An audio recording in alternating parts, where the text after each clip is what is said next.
Hoje, o turismo literário nos permite fazer trajetos que personalidades ou personagens da literatura teriam feito se existissem no mundo real. Como é o caso da rota da Madame Bovary pela Normandia, ou passando pelos principais pontos de La Mancha por onde o Don Quixote esteve. Se você fizesse um desses passeios literários, como você o registraria? Um dos nomes mais importantes do modernismo da geração de 98 na Espanha fez uma rota dessa e acabou elaborando um dos livros hispânicos mais importantes do século XX.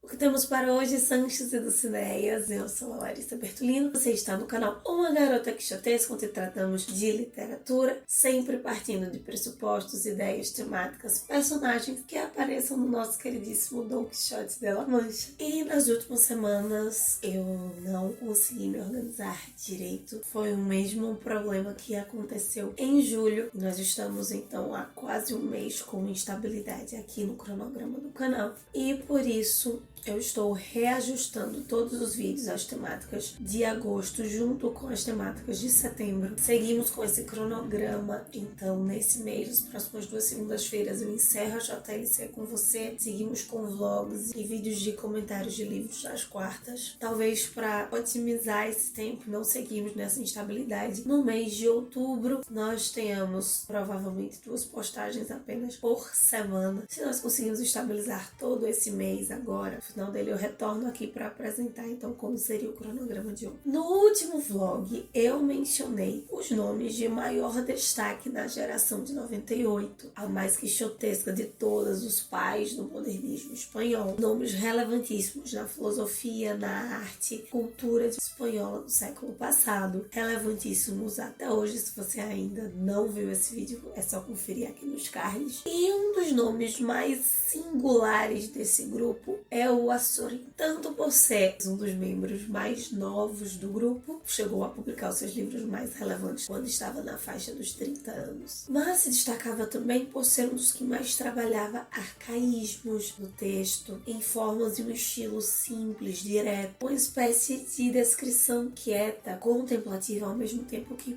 provocadora. Dentro de toda essa forma, ele acaba retendo tributos e referências muito significativas do Don Quixote e do Miguel de Cervantes, tanto que o seu nome era José Martínez Ruiz. Mas em 1903 ele publica o romance Antonio Azorín, pequeno livro em que se habla de la vida de este peregrino señor. E após essa obra, ele acaba tomando como nome o sobrenome do seu protagonista, que é algo mais cervantino, quixotesco que isso, assumir a própria identidade da criação. Esse e outros aspectos de quixotismo, de cervantismo, encontra nessa forma singular do Azorín em La Ruta del Don Quijote. Para entender a importância, a relevância dos textos do Azorín, a gente precisa lembrar que El Imparcial foi um importantíssimo jornal liberal na Espanha, de 1867 a 1933, um período de instabilidade, onde se desenvolveram alguns regimes totalitários no país dos moinhos. E El Imparcial foi importante justamente por fazer oposição a tais governos. E o seu diretor, José Ortega Munilla, convida então o jovem Azorín para produzir algo no El Imparcial em celebração aos 300 anos da publicação da primeira parte do Quixote. Estamos em 1905, 2 anos depois da publicação do Antônio Azorín. Seu autor estava ganhando destaque, estava ganhando nome no cenário literário. E aí eu pergunto a você, se fosse estendido esse convite para você, como você faria? O que você faria para celebrar, para cultuar, comemorar essa data tão importante? Você promoveria um evento, exposição, entrevistaria nomes relevantes do cenário da crítica? Me conta aqui embaixo o que você faria para celebrar, para promover a celebração dos 300 anos do Don Quixote. O Azorín decide então que durante 3 semanas, uma comemorando cada século, ele seguirá os passos do Don Quixote na Mancha, produzindo então crônicas para o El Imparcial, o que posteriormente, reunidas, se tornaria o livro La Ruta del Don Quijote. O que só por esse motivo já seria super válido e eu com certeza o leria. Mas essa compilação, esse livro, acabou se tornando um dos mais importantes da Espanha do século XX, porque o Azorín recolhe, passa ali os seus textos, as suas crônicas em lugares como Argamasilla, Ruidera, El Toboso, de onde viria a Dulcinea, destacando episódios dos livros como o embate com os moinhos de vento, a descida à cova de Montesinos. Mas o auge do texto do Azorín considerava que ele não olhará simplesmente para o Quixote. O protagonista das suas crônicas, em realidade, é ele mesmo, Azorín, e Don Alonso Quijano, el Bueno, que é o título que o Don Alonso se dá após matar o Quixote, após encerrar seus ciclos de desafios antes de morrer. De certo modo, esse conflito entre Don Alonso e Don Quixote acaba se intensificando. Destaca, acima de tudo, a projeção moral do cavaleiro da triste figura sobre a Espanha.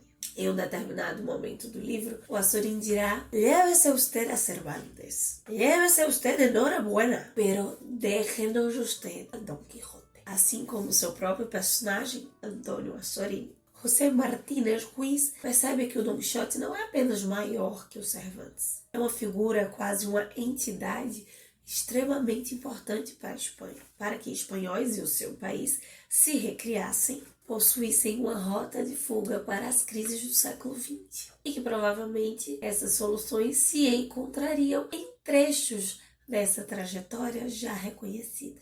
Através das crônicas de La Ruta del Don Quixote, conheceremos personagens como Dom Bernardo, Dom Rafael, Juana Maria Manchega, Gabriel, e cruzarão o caminho, ou melhor, a rota do jornalista Azorín. Quase como nós brasileiros estávamos acostumados com as reportagens do Zeca Camargo ou da Glória Maria no Fantástico. Ao mesmo tempo que nos vemos enquanto protagonistas como Azorín de uma espécie de romance dentro dessas crônicas que evocam Don Quixote e a ação desta obra no próprio mundo real. Não à toa, no texto há uma espécie de embate sobre o modo como os acadêmicos e o modo como os jornalistas estavam interpretando ou vivenciando esse tricentenário. As apresentações das crônicas não seguem uma cronologia do trajeto do Quixote no livro, por exemplo. Todos os livros já lidos por mim, del 98, este é o que apresenta maiores detalhes, riquezas geográficas, sem ser maçante, sem deixar de ser literário também,